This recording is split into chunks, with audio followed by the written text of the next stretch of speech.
صحبت میں اپنی یاد کی توفیق اور موقع عطا فرمایا۔ لاکھوں اور کروڑوں درود حضرت محمد مصطفیٰ صلی اللہ علیہ وسلم پر، جن کے فیض مالک الملک نے یہ مہربانی فرمائی۔ سامعین کرام، اللہ رب العالمین کا کروڑ احسان کہ اس بات پر پروردگار نے ہم جیسے گناہگاروں کو اپنی یاد کے لیے کامل ولی کی اطاعت اور اپنے پاک محبوب کی نسبت میں بٹھایا۔ آج کی یہ محفل پاک ہماری ماہانہ مرکزی محفل سلسلہ نسبت رسولی صلی اللہ علیہ وسلم اور 11ویں شریف کی محفل انکار پذیر ہے اور مرکز کراچی نظریہ مسجد کالا بول کے اندر اس مالک اور خالق نے ایک مرتبہ پھر ہم سب پہ یہ مہربانی کی کہ ہمیں اپنی یاد کے لیے مل بیٹھ کر بیٹھنے کی توفیق عطا فرمائی اور ہمارے گناہوں کی معافی کا ذریعہ اس محفل پاک کو بنائے، کیونکہ جہاں اللہ تعالیٰ کی یاد ہوتی ہے تو حدیث پاک میں نبی پاک صلی اللہ علیہ وسلم فرمایا کہ اس محفل میں اس مجلس میں بندہ آتا گنہگار ہے، لیکن جب وہ محفل برخاست ہوتی وہ گناہوں سے ایسے پاک ہو جاتا ہے جیسے اس نے گناہ کیا ہی، ایک روایت میں کہ جیسے ماں کے پیٹ سے ابھی پیدا ہو۔ اس لیے یہ ادب والی محفل ہے، با ادب ہو کر بیٹھے، ادب نہیں سب کچھ ہے، با ادب با مراد بے ادب بے مراد۔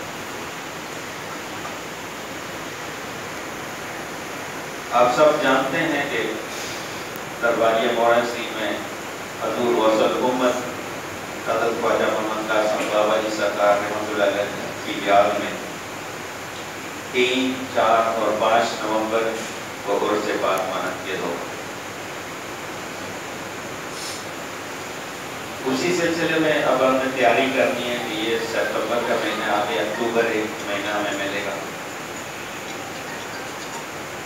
زیادہ سے زیادہ لوگوں کو اس پیغام پہنچائیں۔ یہ مولانا شریف کی ساری بہاریں بابا جی صاحب کی بدولت، کہ انہوں نے اپنے مرشد کی تابعداری ایسے کی کہ آج کے دور میں ہم بھی عاشق بنتے ہیں، بڑے مرید بنتے ہیں، لیکن جو تابعداری بابا جی صاحب نے کی آج کے عقل انسان کی اس کو تسلیم نہیں کرتی، کہ ایک ایسا جنگل کہ جس کے اندر صرف درندے خونی جانور جو ہے، اور مرشد نے حکم دے دیا جا کے وہاں جنگل میں بیٹھ جا کوئی انسان نہیں، اور آپ نے مرشد کی اس بات کو لبیک کہتے ہوئے آپ سارا نسائشیں دنیا کی چھوڑ کر اس جنگل بیابان میں آ کر آپ نے ڈیرا لگا۔ کوئی انسان اس وقت نہیں تھا۔ آپ خود کہتے ہیں کہ میں بعد میں کہتے ہیں 6 مہینے بعد کہتے ہیں کہ 41 دنوں میں جب یہ اللہ کا ورد کیا، اپنا وظیفہ کیا، تو پھر کوئی انسان اس جنگل سے گزرتے ہوئے اس کو اللہ کی ذکر کی آواز آئی تو اس نے دیکھا کہ اللہ کا ایک بندہ بیٹھا ہوا ہے پتھر کے اوپر، نیچے غار تھی جس کو بڑی نسبت میں سیلوں کی بڑی کہتے ہیں۔ تو سیل جو ایک جانور ہے جو فصلوں کو تباہ کر دیتی ہے، کہ پیچھے کانٹے لگے ہوتے ہیں، جس زمین میں چلی جائے تو اس کو بالکل یعنی کہ مٹی کر دیتے ہیں سیخوں سے، تو وہ وہیں رہتی ہے کہ جہاں انسان نہیں ہو، یہ اس کی نشانی ہوتی ہے۔ تو اس کے اوپر بابا جی صاحب آ کر بیٹھے، اور پھر دنیا نے دیکھا کہ روح زمین سے آپ کے پاس مخلوق خدا نے بھیجی۔ میں سمجھتا ہوں آج دنیا کو ایک ایسا خطہ نہیں ہے کہ جس خطے کے اندر آپ کے لگائے ہوئے پودے نہ ہوں، آپ کی دی ہوئی خلافتیں نہ ہوں۔ فیض کو ایسے انہوں نے تقسیم کیا کہ پیر مہر علی شاہ صاحب اور آپ ہم اثر بزرگ تھے، تو انہوں نے ایک دفعہ کہا بھی کہ آپ نہ کوئی رنگ دیکھتے ہیں نہ کوئی نسل دیکھتے ہیں، جو آتا ہے اس کو خلیفہ بنا کر بھیج دیتے ہیں، خلافت دے دیتے ہیں۔ تو آپ نے ان کو جواب دیا تھا کہ 2 چیزیں ہوتی ہیں، ایک یہ ہے ایک کوئی سائل کسی کے پاس آئے، مانگنے والا سوال کرنے والا آئے، اور وہ دولت اس انسان کے پاس ہو وہ دے نہیں، اسی کو بخل کہتے ہیں، بخیل اسی کو کہتے ہیں۔ اور اللہ تعالیٰ نے مجھے بخیل نہیں بنایا۔ پھر آپ نے فرمایا کہ سمندر جو ہوتا ہے، سمندر سے جتنا بھی پانی آپ نکالتے رہے اس کے پانی میں کمی نہیں ہوتی۔ جب یہ جواب میرے علی شاہ صاحب نے سنا تو انہوں نے کہا کہ قاسم کے مقام کو مرتبے کوئی نہیں پہنچ سکتا۔ انگریز آ گیا، انگریز کے ٹائم پہ بے اولاد شخص تھا، وہ بابا جی صاحب کے پاس آیا، اس نے کہا کہ ہم تو اکیلے ہی ہیں، اکیلے چلے جائیں گے۔ آپ اللہ کے ولی ہیں، ہمارے حق میں بھی اللہ کی بارگاہ میں ہاتھ اٹھا دیں۔ بابا جی صاحب نے دعا کی، اس کو اللہ نے اولاد دی۔ پھر وہ آیا، اس نے کہا آپ اس جنگل بیابان میں نیچے پڑے ہوئے، وہ اوپر جو ہے میدان ہے، تو میں برطانیہ حکومت سے آپ کو لکھ کر، گڑیال کا علاقہ ہے اور آج وہ عربی کا سارا علاقہ بالکل پلین علاقہ ہے، وہ آپ یہاں بیٹھے ہو، آپ وہاں جائیں۔ تو بابا جی صاحب نے کیا جواب دیا؟ فرمایا میرے مرشد نے میدان کا نہیں کہا، ادھر میرے مرشد نے حکم دیا، میں مرشد کے حکم سے، اپنے سائیں کے حکم سے یہاں بیٹھا ہوں، چھوڑ دی وہ سائشیں سب کچھ۔ یہ تابعداری ہوتی ہے دنیا کے لیے۔ ہم پھر دنیا میں اگر جا رہے ہیں، دنیا کے پیچھے بھاگ رہے ہیں، تو ہماری کیا غلامی؟ اس وقت جو برفیں پڑتی تھی، آج تو برف اتنی پڑتی نہیں، جب بارشیں ہوتی تھی۔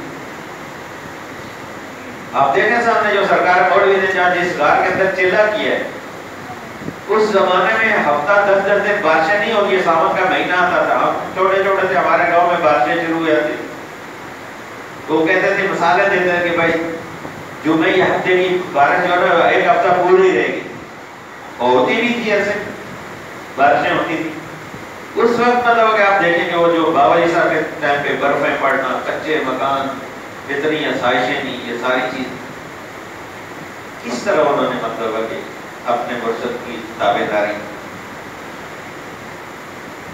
یہ جتنی بھی، چاہے بابا جی صاحب کی زندگی ہے، سرکار مولوی کی زندگی ہے، بابا جی نظام الدین کیانی کی زندگی ہے، ہمارے لیے پچھلے راہ ہے۔ یہ انہوں نے عملی طور پہ ہمیں پریکٹیکلی اپنی زندگی میں، مخلوق میں رہتے ہوئے اپنی زندگی بسر کر کے، اپنی رسول پاک صلی اللہ علیہ وسلم کی غلامی میں گزار کر ایک پریکٹیکلی میں بتایا۔ یہ نہیں ہے دعوے کریں مولویوں کی طرح، دعوے وہ کرتے ہیں نا، عمل نہیں ہوتا۔ عمل صرف کون کرے گا؟ اللہ کے محبوب کا غلام عمل کرتا، ادھر دعوے والی بات نہیں ہوتی۔ اس لیے زیادہ سے زیادہ کوشش کریں کہ یہ نومبر کا، جیسے ہم جون میں تھے اسی طرح نومبر میں بھی جائیں۔ ابھی ٹرین کی بکنگ کروانی ہے، اور یہ یاد رکھیں کہ ابھی جس نے جانا ہے وہ اپنا نام لکھوا دے، بتا دے کہ اس کی بکنگ ہو جائے گی۔ میں آج رات کو بڑے سلیپ جا رہا ہوں، اور پتہ نہیں میرا، میں مطلب کہ ہفتہ لگتا ہے، 10 دن لگتا ہے، آگے چھوٹی شہزادی کی ہے شادی، 20 تاریخ کو شادی بھی ہے، اور میں دیکھتا ہوں میرا یہاں، آپ سب کو پتہ ہے کہ مجھے وہ ہارٹ کا مسئلہ ہو گیا، ہارٹ اٹیک ہو گیا تھا، آج سے تقریباً 9-10 دن پہلے کی بات ہے۔ تو میں اس سچویشن میں بھی آپ سب کے سامنے بیٹھا ہوں، کیونکہ میں چاہتا ہوں کہ اللہ تعالیٰ جب مجھے موت دے تو میں اللہ کی یاد میں ہوں۔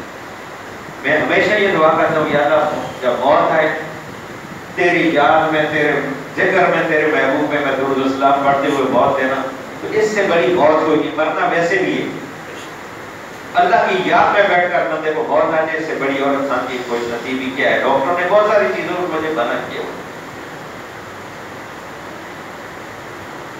کل رات کو ایک پروگرام تھا گلشن باغ میں ان کو پہلے منع کیا، پھر انہوں نے بعد میں فون کر دیا، میرا چلا گیا یہاں سے 4 بجے، ہم لوگ یہ 3:45 بجے وہاں سے نکلے، بیٹھے بیٹھے میری حالت خراب ہو گئی، بہت میں نے برداشت کیا۔ بار بار ہمارے وہ پیر بھائی سہیل بھائی جو ہے، وہ ماجد بھائی بھی آئے، ان کو بھیج رہے، 2 دفعہ وہ اسٹیج پہ میرے پاس گئے کہ آپ کی طبیعت کیسی ہے؟ میں نے کہا طبیعت اگر خراب ہوتی میں آتا ہی نہیں تھا، اپنے اللہ کی یاد کے لیے ادھر آئے، تو اب اٹھنا مناسب نہیں ہے، بندے اتنی عزت دیتے ہیں، اسٹیج پہ بٹھا دیا انہوں نے۔ تو اس لیے جو ہے ڈاکٹر اپنے، ان کی اپنی ایک وہ ہے، ایک آدمی کا اپنا میرے مرشد پاک کو نا ڈاکٹر نے بولا آپ بیٹھے آپ کے لیے بڑا پیر صاحب فرماتے تھے یہ بکواس کرتے ہیں تو کیا بتا آپ خدائی نوکری کرتے ہیں، خدا کے نوکر ہیں، ہم نہیں بیٹھے۔ تو یہ بات یہ ہے کہ بہت ساری چیزیں ایسی کہ میں اگر چلا جاؤں پھر بعد میں سب کے لیے پریشانی بنے گی۔ جو لوگ جانا چاہتے جو نہیں آئے، بہت سارے علاقوں سے بہت سارے پیر بھائی نہیں، ان تک بھی یہ پیغام پہنچائیں بھائی آپ نے اگر جانا ہے تو بکنگ ابھی سے کروا لیں، کیونکہ میں اب خود بھاگ دوڑ اتنی کر نہیں سکتا کہ بار بار میں وہاں جاؤں لائنوں میں لگ کے جناب علی پھر اپروول لو یہ کرو، بہت سارے پروسیس بہت سارا ہے، کیونکہ اتنی بڑی بکنگ اگر آپ 2-4 بکنگ کرواتے ہیں جب تو اس کے لیے یہ تو نہیں 2-4-6 ٹکٹ آپ نے لینے تو آپ لائن میں لگ کے لے لیں، اس کا ایک طریقہ کار ہے پورا جناب علی۔ بعض دفعہ یہاں سے لاہور اپلیکیشن ہم بھیجتے ہیں یا یہاں سے مطلب ڈی سی او کے اس سے کرواتے ہیں، ڈی سی او نہیں کرتا ڈی ایس سے بات کرنی پڑتی، بہت سارے اس کا پروسیس ہے۔ تو اگر بکنگ کروانی ہے جن لوگوں نے جانا ہے تو مہربانی کر کے سوچ بچار نہ کرنے کے وقت بتا دیں کہ اس حساب سے میں بکنگ کروا دوں گا، بکنگ کا کوئی ایشو نہیں ہے۔ میں اگر موڑا شریف میں ہوں گا تو میرے مرشد پاک کی نگاہ کے صدقے سے بکنگ ہو جائے گی، بکنگ ہو جائے گی، بکنگ نہیں رکتی، اتنی میری مرشد کی مہربانی ہے کہ میں اگر موڑا شریف میں بیٹھ کے بھی جو ہے انشاءاللہ بکنگ ہو جائے گی آپ لوگ کی۔ لیکن آپ لوگ جانے والے جو ہے اتنی مہربانی کریں کہ ہم نے جانا۔ بابا جی صاحب کی بڑی شان ہے، قسم خدا کی، میں بار بار ان کے نا واقعات آپ لوگوں کو بتاتا رہتا ہوں۔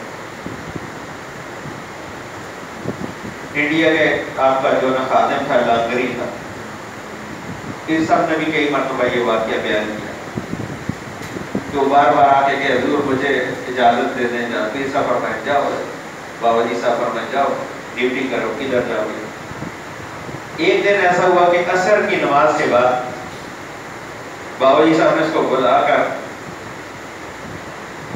کہا کہ تم گھر چلے جاؤ، اور 100 روپیہ بھی دیا ساتھ، 1 روپے 4 آنے، پہلے پیسے آنے چلتے تھے 4 آنے، 100 روپیہ ان کو دیا کہ آپ چلے جاؤ۔ اب وہ اس وقت کے عصر کے بعد کا وقت ہے، وہاں سے چلے اوپر گولڈن کے کام پہ پہنچے تو مغرب کی اذان ہو۔ اب انہوں نے کہا اس دور میں کہاں گاڑیاں یہ چیز، انہوں نے کہا چلو نماز کا وقت ہو گیا، مسجد میں چلے گئے، نماز پڑھی تو باہر سے آواز لگی کہ پنڈی جانے والا کوئی ہے؟ انہوں نے کہا میں جاؤں گا۔ تو آگے خان صاحب کھڑے ہوئے تھے، بولا میں ٹرک لے کے جا رہا ہوں پنڈی، تو وہ بٹھا لیا۔ اب راستے میں پوچھا کہاں جانا ہے، انہوں نے کہا میں تو دہلی جانا ہے، انڈیا جانا ہے، تو اسٹیشن پہ جانا ہے۔ انہوں نے کہا ٹھیک ہے میں آپ کو اسٹیشن پہ چھوڑتا ہوں، اسٹیشن پہ چھوڑ دیا۔ آگے ٹرین لگی ہوئی تھی، وہ ٹرین میں بیٹھ کے کوئی ٹکٹ نہیں کچھ نہیں، دہلی پہنچ گئے۔ اب دہلی سے ان کا جو گاؤں تھا نا وہاں 100 روپیہ کرایہ لگتا تھا، 100 روپیہ ٹانکے کا کرایہ جو ٹوٹل بنتا۔ اب یہ وہاں سے اس میں بیٹھے اور اپنے اس گاؤں میں پہنچے تو گھر کے قریب کے تو لوگ اکٹھے ہوئے کھڑے ہوئے۔ پوچھا کیا ہوا؟ بولا تمہارے والد کا انتقال ہو گیا، اس کا نماز جنازہ بھی پڑھنا ہے اور اس کی تیاری ہو۔ وہ اس وقت ان کی سمجھ میں آیا کہ بھائی اللہ کا ولی جو ہے کیا دیکھ رہا ہے، یہ موت تو ایک پوشیدہ چیز ہے، لیکن اللہ تعالیٰ کے جو بندے ہیں، اس کے محبوب کے جو غلام ہیں، اللہ ان کو اس چیز سے بھی آگاہ کر دیتا ہے، ایسا نہیں۔ اسی طرح احمدآباد کا ایک بندہ جو ہے اس نے یہ وہ کیوا تھا تو بہت ہو گیا ابھی 3-4 سال پہلے، تو اس کے والد کو یعنی کہ اس نے کلمہ پڑھ کے حضور پیر صاحب کے سامنے یہ بات جو ہے نا حلفاً بیان کی تھی کہ میں یہاں آ گیا، میرا کیس لگا ہوا تھا احمدآباد کچہری میں، تو میں نے کہا چلو بابا جی صاحب سے دعا کرواتا ہوں۔ بابا جی صاحب کے پاس آیا، انہوں نے کہا جاؤ باہر جا کے کام کرو۔ اور میں کام کرتے ہوئے صبح میری تاریخ ہے، پھر واپس آیا، بابا جی صاحب فرمایا جاؤ کام کرو۔ پھر تھوڑی دیر بعد بولا، پھر دیر بے چین ہوا، پھر جا کے کہا بابا جی صاحب میری صبح تاریخ ہے۔ بابا جی صاحب نے کہا تمہیں سمجھ نہیں آیا؟ میں نے کہا جاؤ جا کے لنگر کی ڈیوٹی کرو۔ چلے گئے۔ صبح جو ہے وہ بابا جی صاحب کے سامنے جب وہ آگے، بابا جی صاحب نے پوچھا گئے بھی ہوں؟ اس بندے نے عرض کی حضور آپ نے منع کیا، میں کیسے جا سکتا ہوں، اب تو احمدآباد کے شہریوں میں تاریخ ہے، میں کیسے پہنچ سکتا ہوں؟ فرمایا اچھا۔ تو خان میں آنی تھی، اس کو آواز دی بابا صاحب نے جاؤ پراٹھا پکا دیا۔ وہ پراٹھا پکا کر آئی،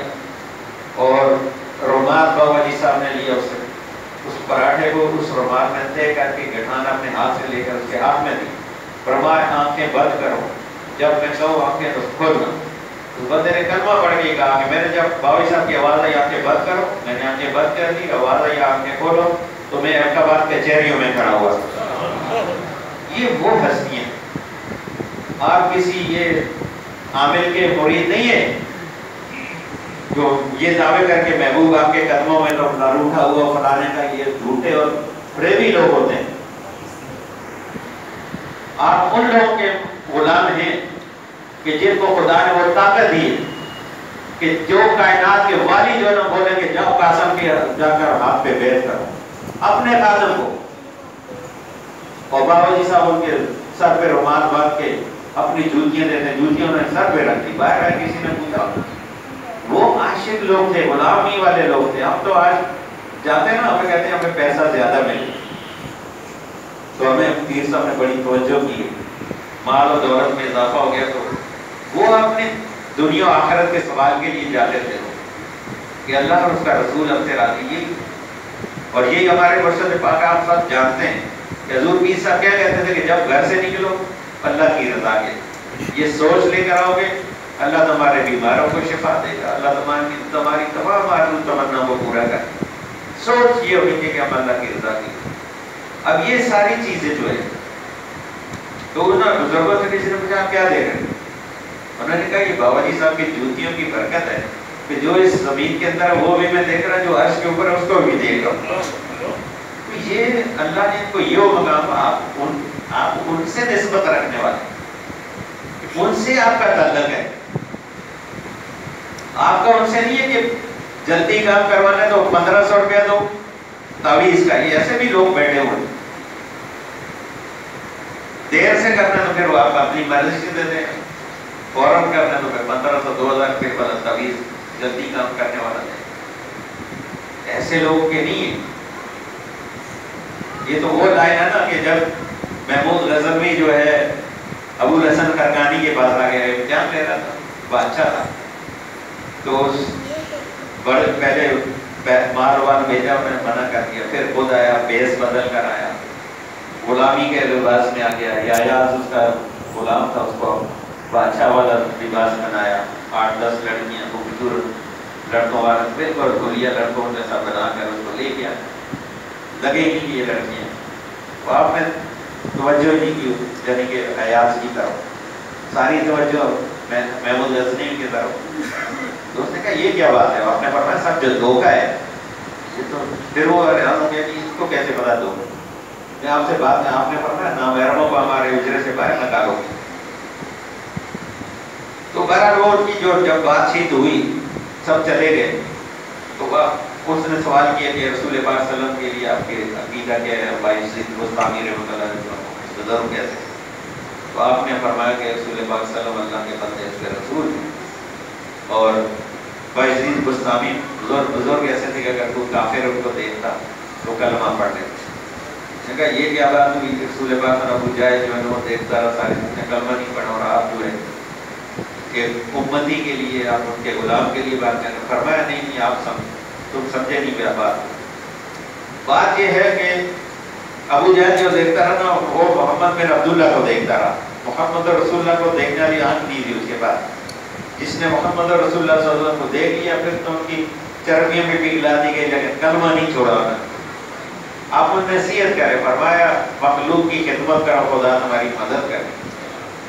ٹھیک ہے. اس نے جو ہے پھر وہ بوٹتی تھی اس کے پاس درہم دینار کی آگے رکھی, تو آپ کے پاس سوکھی ہوئی روٹی تھی وہ آگے کر دی, کھاؤ. اس نے منہ میں ڈال لیا, اب چباتا رہا الگ سے نیچے نہیں. تو وہ پوچھا کہ یہ چوب رہی ہے, کہاں چوب رہی. فرمایا جیسے یہ روٹی تمہیں چوبتی ہے درہم دینار ہمیں چوبنے لے جاؤ. تو یہ پھر لمبا واقعہ کہ بھائی ان کی غلامی میں جو آگے باہر آ کے رخصت کرنے لگے, اپنی قمیص جو ہے نا اس کو دی محمود غزنوی. تو اس نے کہا مجھے ایک بات بتائیں, جب میں آیا آپ نے کوئی توجہ نہیں کی, اب میں جا رہا ہوں آپ مجھے باہر آ کے رخصت کر رہے ہیں. فرمایا